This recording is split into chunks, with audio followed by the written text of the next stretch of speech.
There are many different models of intercultural competence. These models explain how one becomes interculturally competent. Some of them list a variety of factors that are predictive of whether a person is generally disposed towards intercultural competence, or they provide a variety of elemental explanations as to how to become interculturally competent. Let's take a look at a few of these.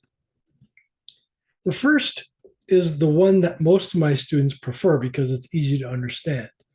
Milton Bennett gives us a developmental model showing how a person goes from denying that culture exists or is important to defending one's first culture to minimizing the effects of culture. These first three stages are the ethnocentric stages. One progresses through these stages by being exposed to and experiencing cultural difference. Once one has accepted cultural difference as significant, one adapts, and finally, if disposed to do so, one becomes an integrated member of another culture.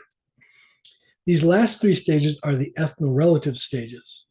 My students arrive minimally at the acceptance stage when they finally accept that culture is very real and has effects. While I may be considered somewhat interculturally competent myself, I have never arrived at the integration stage.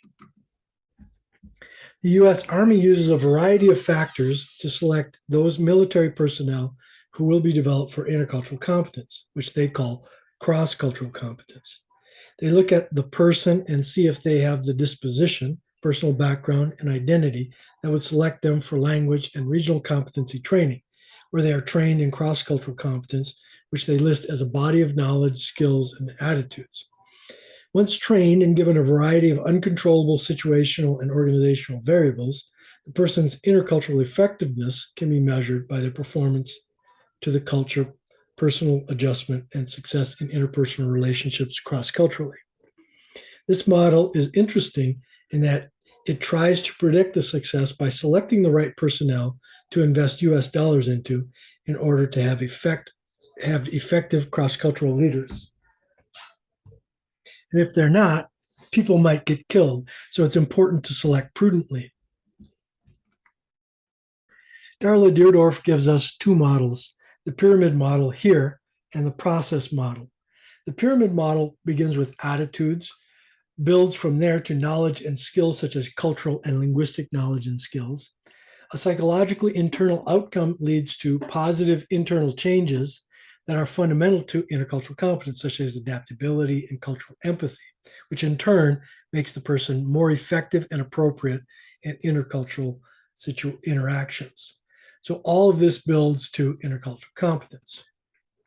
One thing that may be missing in this co-orientational model is an understanding of human nature and human needs that comes before attitudes. One's attitudes, after all, and in my mind, come from one's philosophical answer to what are humans and what are the basic needs of humans. The second of Deardorff's models is her process model that recasts the pyramid into an iterative learning process. It begins with requisite attitudes of openness and respect, proceeds to knowledge, experience, and skills, which result in ease of adjustment, flexibility, and so forth, which makes the person more effective and appropriate, which in turn changes their attitudes, making them even more open and curious, and so around again. This is an action research model for developing intercultural competence, and I have developed most of my own teaching of intercultural competence from this model. I include a lot of this in my definition of intercultural competence even, and work with students to develop the knowledge and skills to become more interculturally competent. There are many other models, such as Michael Byron's intercultural community of competence model. This one model, among many others, developed over the years. Frankly, there are too many models, and that fact had me trying to remove myself from the field about a decade ago because it was over-theorized. But the field kept pulling me back in, like Michael Corleone. Every time I thought I was out, they pulled me back in. Anyhow, there are a lot of models, and you could probably make a whole career from developing, critiquing, and explaining models for intercultural competence. I prefer to live it and seek it than to talk about it.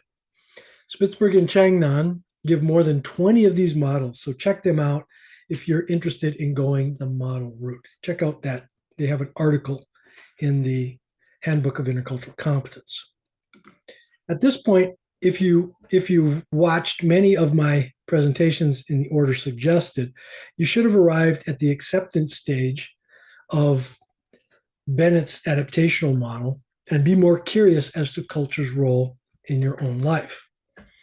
Now that we have perhaps over theorized culture and given names to different theoretical models and frameworks, do you now have the words you need to perceive and understand how culture works? I hope so. The rest of these presentations going forward are aimed at moving from theory to practice, to develop a praxis of intentionally seeking to become increasingly interculturally competent. First through critical reflection and application, and finally through the development of what I advocate for, intercultural competent virtues, which is my own stamp and approach to intercultural competence. While I use these videos as presentations for the courses I teach on intercultural competence, they are also freely available for anybody to watch. So please feel free to like it or subscribe to this channel as you see fit, or share it.